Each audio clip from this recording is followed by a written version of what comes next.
Okay, here goes nothing. Hello, my name is Hannah Blauser.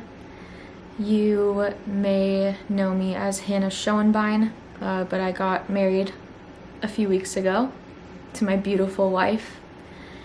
I'm not gonna beat around the bush or sugarcoat anything right now. I'm really upset and hurt, and the only way that I've been able to get people's attention in the past is through social media. So this is how I'm going to be doing it again this time. Please bear with me if this is all over the place. My mind is kind of all over the place, and I'm feeling pretty much every negative emotion you could feel. I'm really sad, and I'm really resorting to this video to say my words when I can't continue to say them because it's just too difficult. So I'm saying them once, I'm getting them out, and I'm not going to say sorry once. I will be reading off of my phone a little bit because I've taken some notes and I feel like I need sort of a direction to go. So if you see me looking down, I'm on my phone right now. But for those who don't know me, I'm Hannah Blauser. I am a small queer content creator here on YouTube and Instagram, and I am newly married to my wife, Emma. I am 25 years old and I live in Washington State, and I'm very passionate about being a voice for those whose voices cannot be heard and people who are discriminated against in daily life, and especially in religious settings. Today I'm making this video for 3 reasons. So the first is I'm here to catch people up on what's happened in the last couple of years since I first posted my gay at a Christian school video, the original video that caught the attention of a lot of people. After that, I'm going to be talking about a new problem that is happening right now that I will not keep my mouth shut about. And lastly, I'm going to share a piece of writing that I wrote during Pride Month, and it's very special and personal to me, and I have been very afraid to share it and didn't really know when it would be appropriate, but now is the perfect time, so I'll be sharing that as well. I hope you'll stick around until the end of this video. I do want to say just from the start that everything in this video is taken from my experience and my experience alone.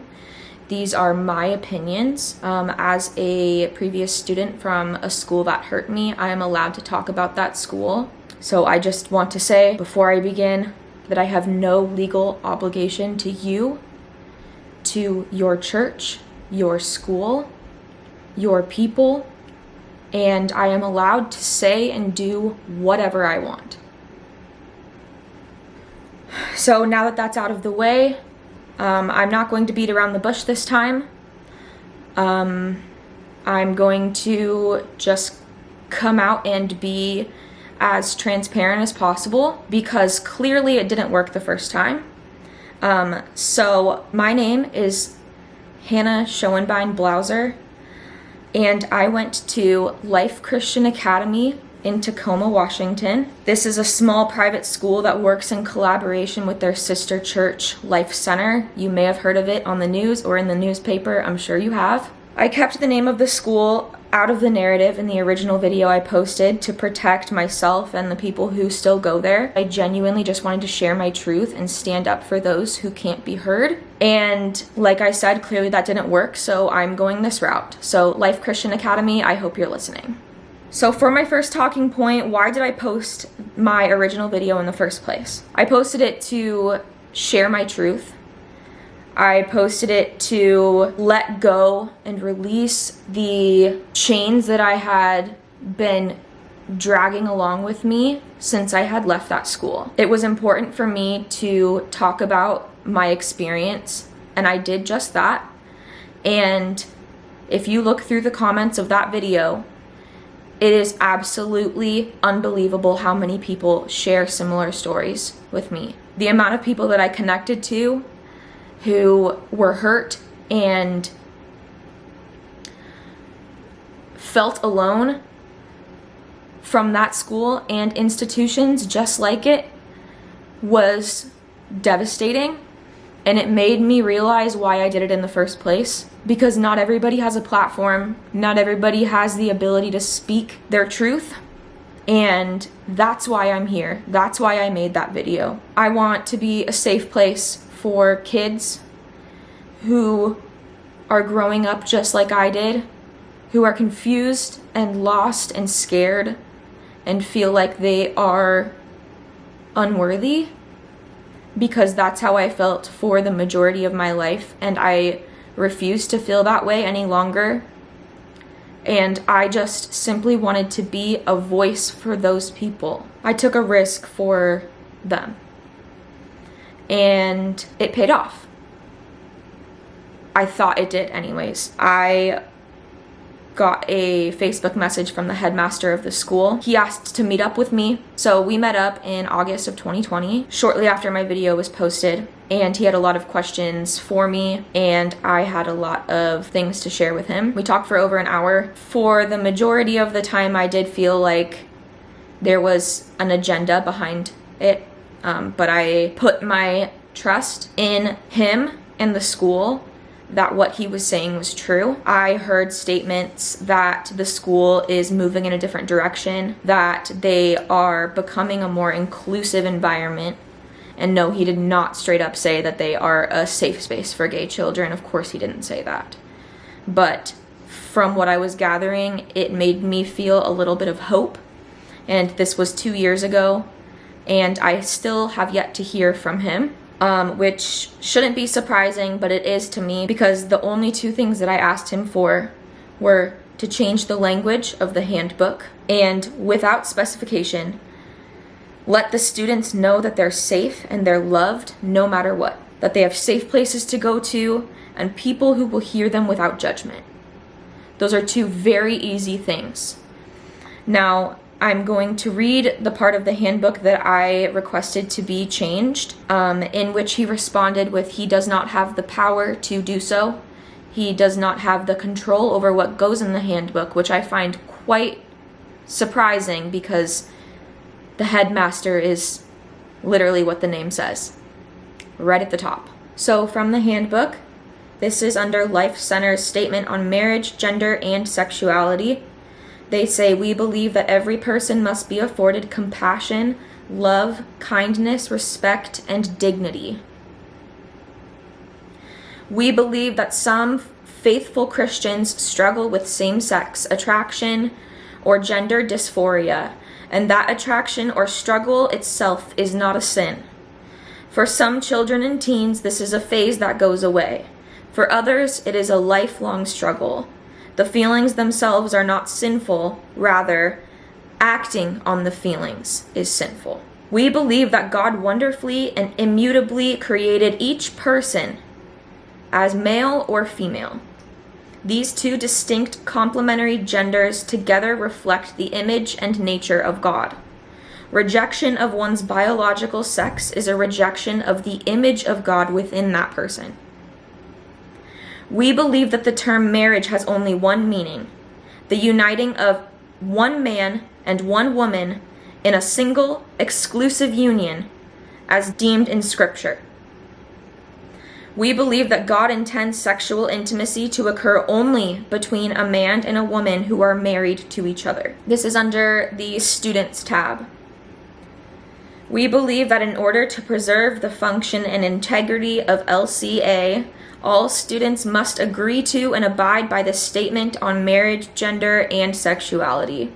Students who violate the policy will be subject to discipline up to and including expulsion from LCA. I wanted that language to be changed, and I asked for it. I thought that it was cruel, I thought that it was discrimination, and I thought that it was outdated. Nowhere in the Bible does it say that God does not love people who are in same-sex relationships, and I could go into this, but this is not the video for this. But I would encourage you to do the research on what the word homosexuality in the Bible actually came from, because It is not what we know to be homosexuality. You know what, I'm gonna leave it at that. If I continue to get into that, this is gonna be the longest video. But I would encourage you to do your own research, and I'm talking to you, Life Christian Academy. Do your own research. Read the Bible that you teach instead of forcing children to believe this overused and false narrative of Christianity. I've seen Christianity be good.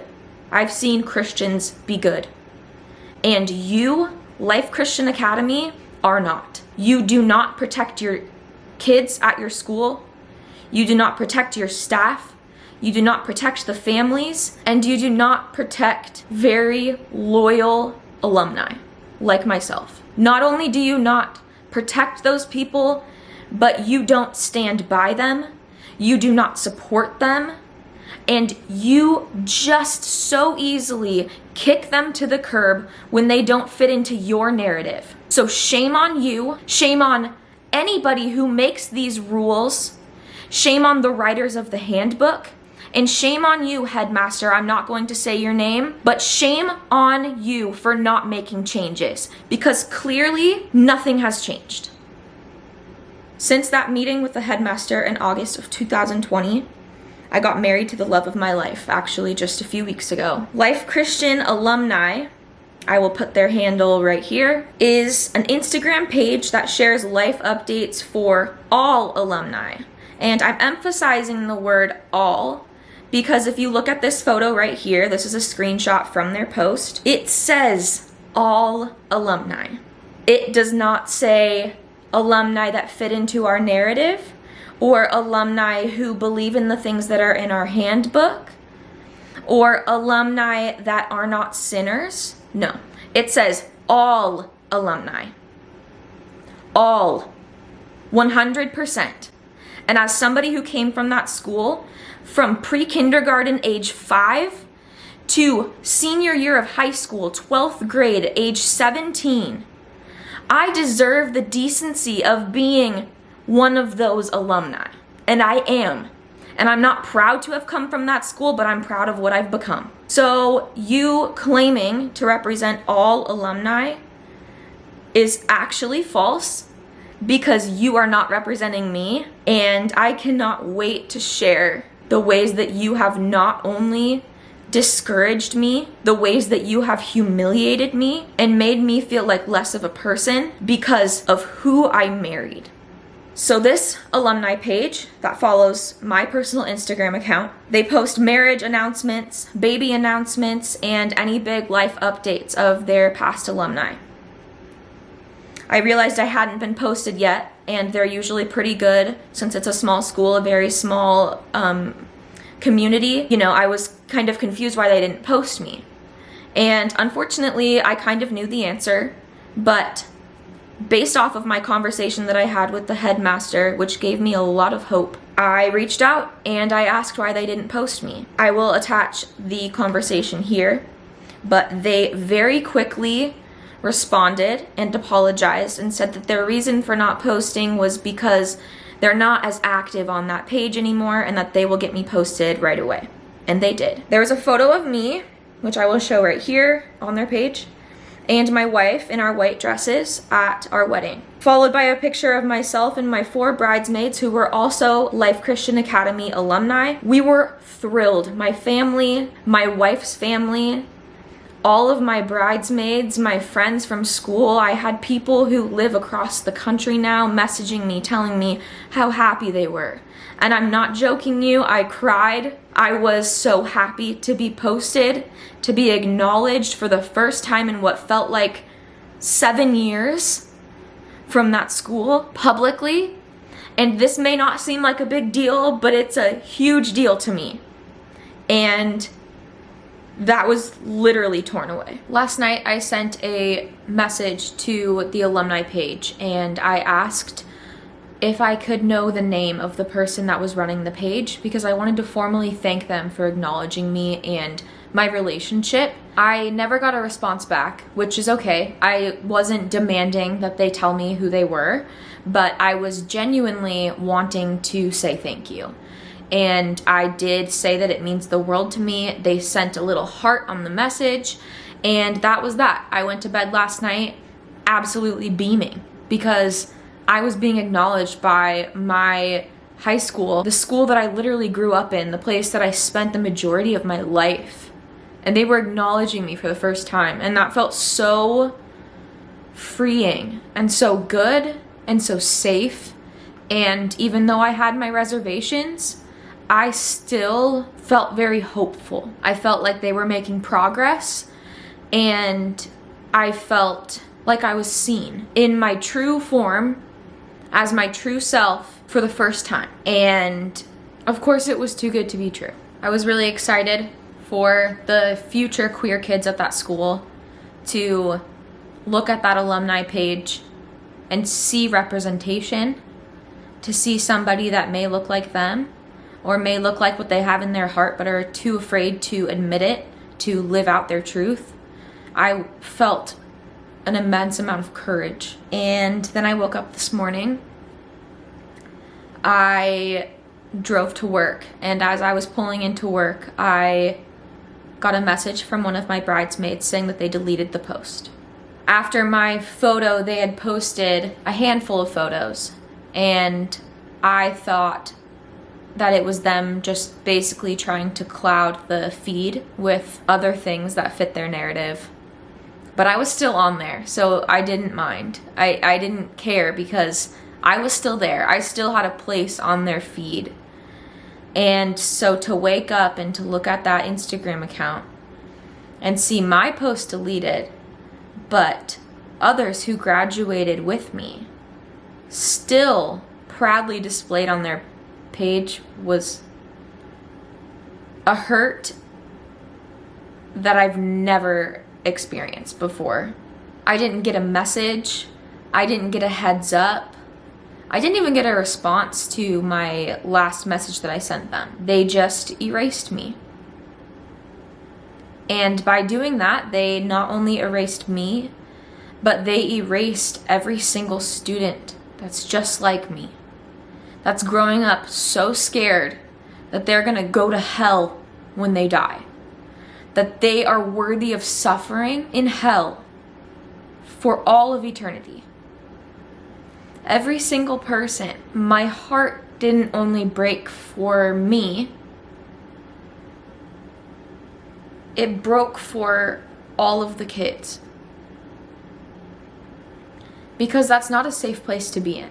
It's not a safe place to call your school, to call your home. It's not a safe place to meet people. It's not a safe place to grow. And it's just not a good place. Now, if you want your family and your children to grow up in a world that is pretty much encapsulated in a little bubble of rich, white, straight people, then go ahead and go to Life Christian Academy. But if you care to teach your children about the world, about the differences that people have, and the ways that we were created so uniquely, that's not the place. Because they posted that for me to get a little gratification, and then it was all ripped away. And now on the Life Christian Academy alumni page, I essentially don't exist because I married a woman.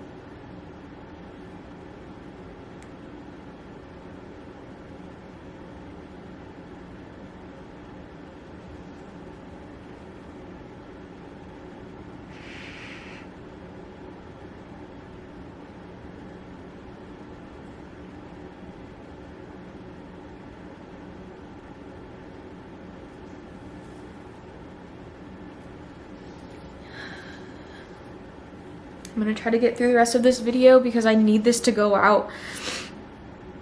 I reached out to them first thing in the morning as soon as I found out that they deleted the post. Just to show my frustration, I will share the screenshot of what I sent them. And they haven't responded. So I'm going to the internet to share my story so that it can actually be heard. Because it worked to be heard last time, because I'm not just going to move on from something like this. And it's not something as insignificant as an Instagram post. This is real life. This is real discrimination. This is hate. What happened between the time the photo was posted and what time it was deleted at some time this morning is unknown to me. I don't know if somebody complained. I don't know if there was backlash because of the post. Who was it that took down the post, and who was it that made the post in the very beginning? Is it the same person? I don't think I'll ever know the answer to that. But what I can say is that I'm hurt. I am embarrassed. I am disgusted.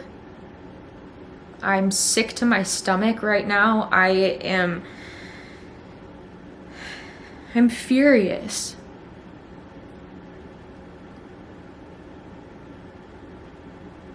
I'm appalled that they would stoop this low, but unfortunately, I'm not surprised. Life Christian Academy's motto is love God, love others, speak life, and pray powerful prayers. It's what they've lived by for I don't even know how many years. And I'm curious where the decision to take that down fits into their motto. Because you can still love God while loving me. So that's out of the question. Loving others, well, of course you're not loving others when you're erasing them. Speaking life, of course that's not in this situation. And pray powerful prayers. If that's the only thing that's working, if that's the only thing that you're doing right, if you're praying for me to be healed, to be fixed, to be changed, to find God, fuck you. You're not living up to those words, and you're not acting like Jesus, and you should be ashamed. So to close this video, I'm going to read what I wrote during Pride Month this year. This is a really raw piece that I can't even believe I'm having to include in this type of video. But it feels necessary because it's so relevant. I'm just gonna read it. It's untitled. I just have Pride Month words.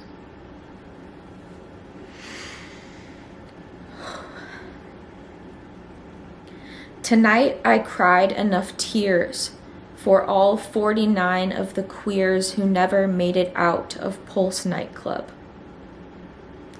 The water surrounding Orlando was made by my tears tonight. The tide was high. It overflowed into the streets. That cosmic wave of tears washed over those 49 families like a baptism, and suddenly my tears became holy water.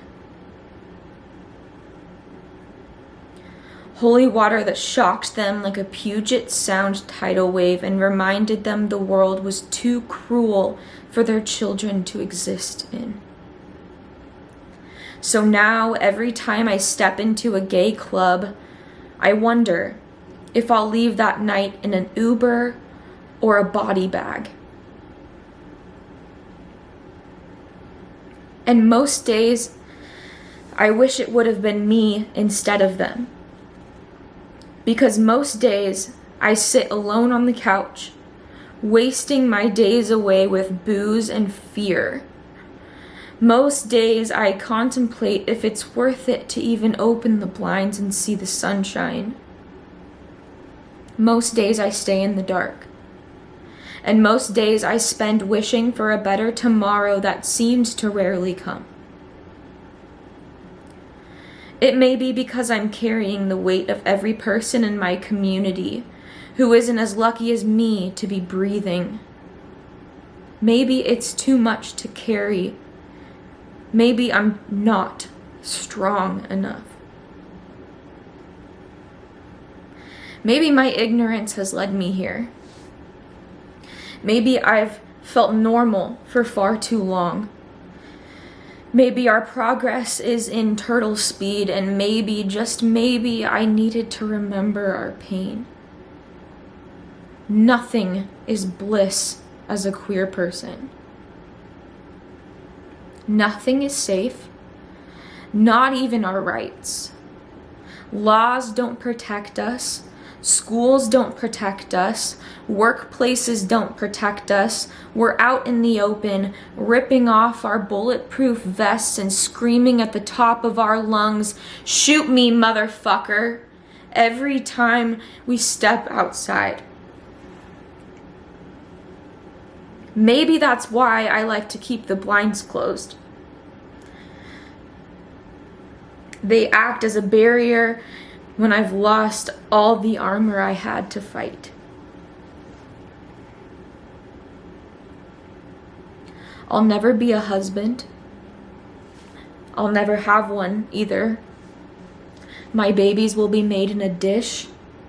And I'm one law away from a room of old white men deciding I'm not fit to be a mother anyways.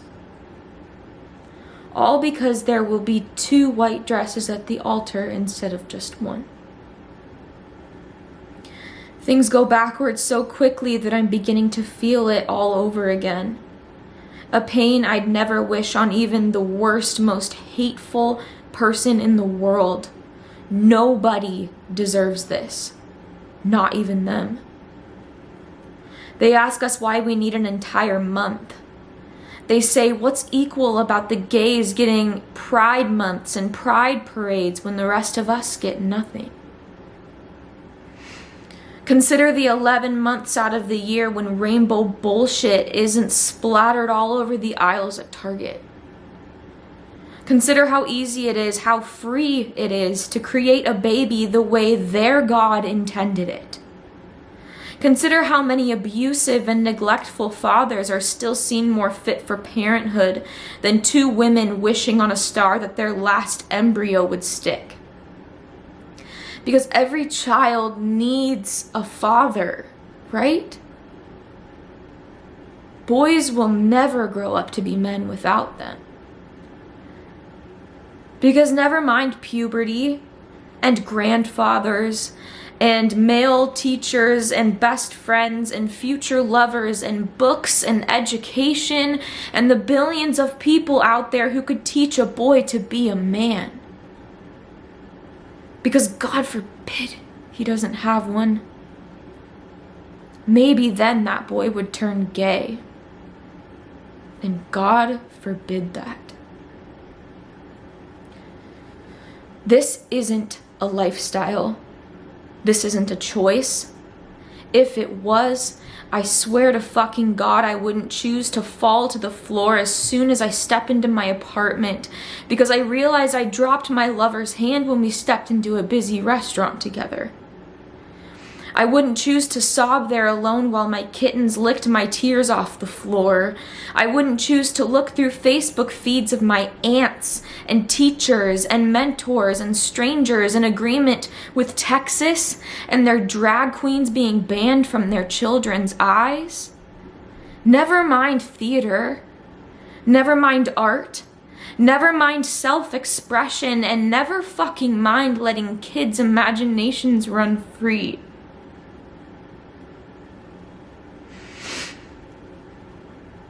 I cry more during Pride Month than any month out of the year. I'm still trying to figure out why exactly that is. When I was a kid, not understanding why the tomboys on TV were always my favorite, I wouldn't dare consider the real reason why. I wouldn't dare put a second thought as to why at 10 years old I always wanted to Google search 2 girls kissing, but was too afraid God was watching, so I never did. I'd get on my knees in my pink and green polka dot bedroom and beg God to forgive me for even letting the thought cross my mind. I really just wanted to be good enough to go to heaven. I learned how to repent my sins before I could even spell my own last name. I learned who Satan was before I even had my mother's phone number memorized. I learned how scary hell looked before I was even allowed to watch cartoons on Nickelodeon. I'm begging to be reminded of what we're trying to protect our children from again. I just got the word sinner tattooed across the most sensitive part of my arm.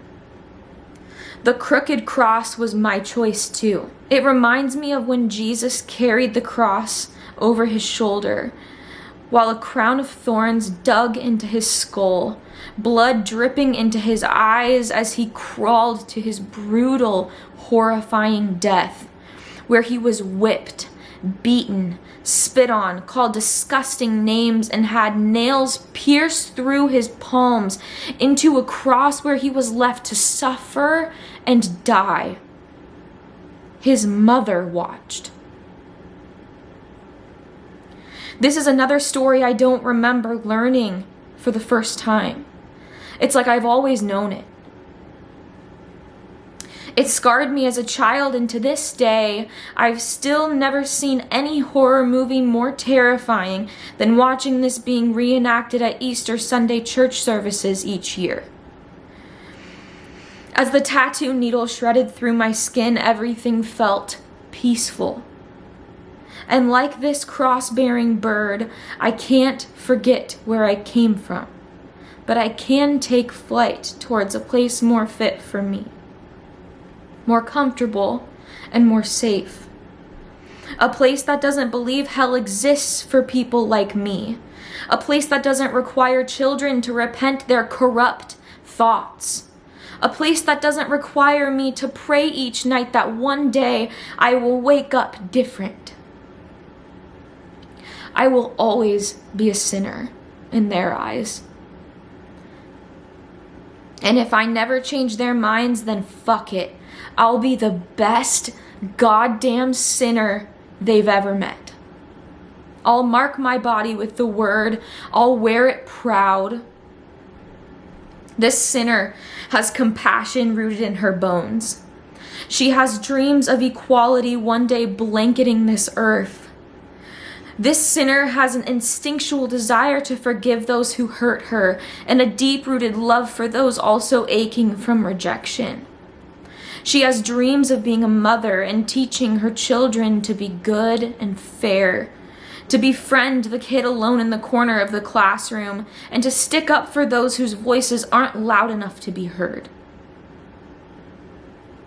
This sinner believes in the possibility of lost loved ones, reappearing as butterflies or hummingbirds or indigo skies followed by 3 earthquakes.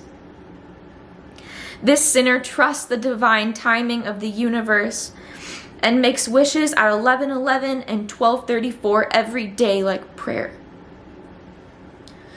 This sinner has been told she gives the world's best hugs, the warmest hugs, and she weeps when others share with her their pain. She stands up for herself, and in her space, she does not allow belittlement from anyone, any church, any man, any elder, anybody. This sinner dreams of a world that is equal and fair. A world where people, all people, can see themselves in the body of the Supreme Court, and a world where all people are represented with authentic truth and dignity. She's a sinner who needs to be reassured all the time that she's not actually a sinner at all. That her decision to follow what she always knew in her heart to be true may not be a sin worthy of hell after all. A sinner who fears the existence of hell and questions the reliability of the ancient / transcribed / translated plus outdated fictional storybook they like to call the Word of God. How could a book written by someone so full of love and grace and forgiveness wish eternal damnation and suffering on someone like her? How could this all-knowing, all-loving Creator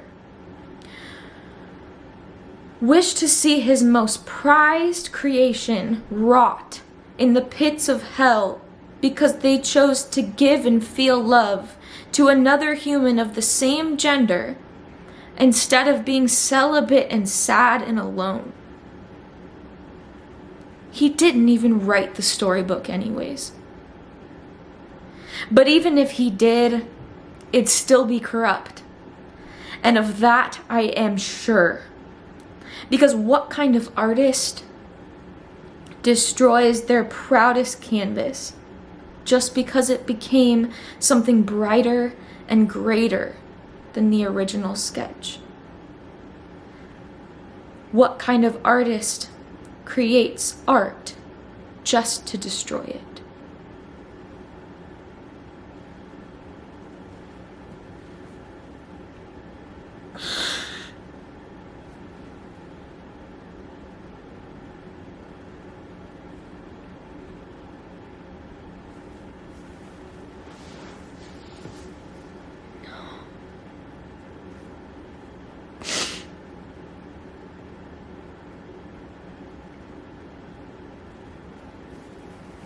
It may be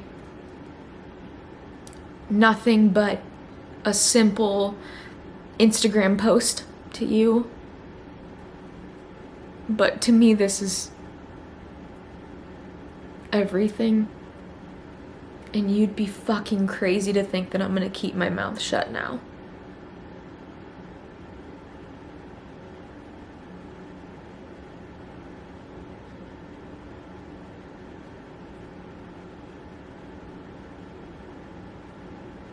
Life Christian Academy, I hope you're listening.